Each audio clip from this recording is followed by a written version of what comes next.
안녕하세요. 진동규 프로입니다.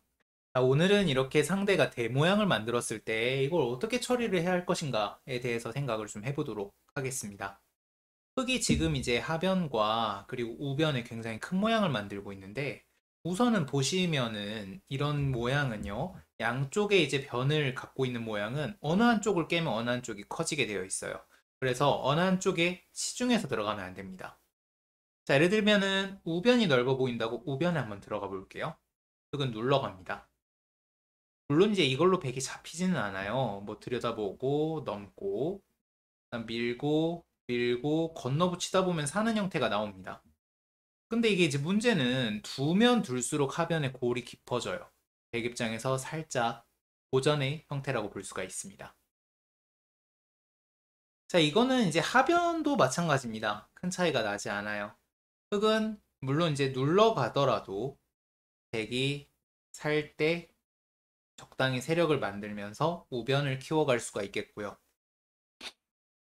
이렇게 붙여가더라도 백이 뛸 때 지금은 흙이 워낙 주변이 돌이 많기 때문에 백이 타기가 쉽지가 않습니다.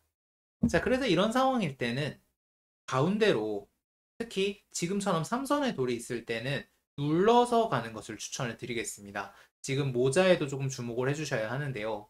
어깨를 짚을 수가 없어요. 어깨를 짚으면 이쪽을 밀어서 하변이 커집니다. 하변 쪽에서 가는 건 조금 낫지만 역시 위쪽이 커집니다.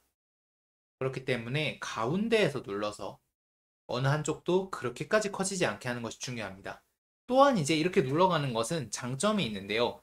흙이 물론 이제 날일자 정도로 둔다면 흙이 이제 집이 커지게 됩니다. 대신에 백이 자연스럽게 중앙을 눌러갈 수가 있기 때문에 반대쪽 백의 모양을 집으로 만드는데 상당한 도움을 줄 수가 있습니다. 백이 잘 된 모습이라고 볼 수가 있어요.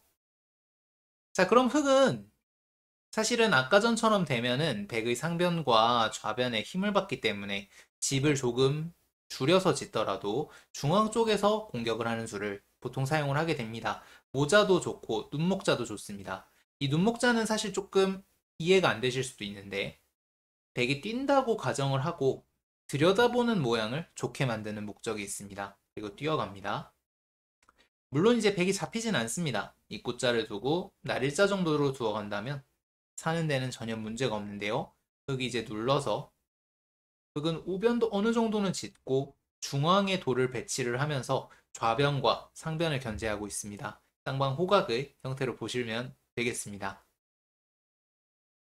자, 그러면 이런 약간 의문이 생길 수가 있어요. 지금은 그나마 낮은 중국식이어서 위에서 눌러갈 수가 있었는데 높은 형태라면 돌들이 다 높다면 어떻게 해야 하는가?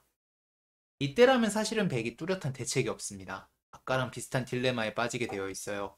어느 한쪽을 들어가면 어느 한쪽이 커지고요. 그렇다고 높기 때문에 깎아서 들어갈 만한 자리도 없습니다. 그럼 백은 뭘 잘못 놓느냐? 보통 이런 모양은 돌이 높을수록 뭔가 이제 발전성이 좋고 깎기가 힘들기 때문에 흙이 이렇게 좋은 모양을 만들기 전에 들어가는 작전이 필요합니다. 예를 들어서 지금 백의 마지막 수가 이 날일자일 텐데요. 이 날일자로는 들어가서 먼저 흑진영을 깨는 것이 좋겠습니다. 돌이 높기 때문에 모양이 너무 커지면 곤란하거든요. 그래서 높을 때는 빨리 깨야 한다라는 것도 기억해 주시면 좋을 것 같습니다. 오늘 강의 여기까지입니다. 다음 시간에 또 만나요. 안녕.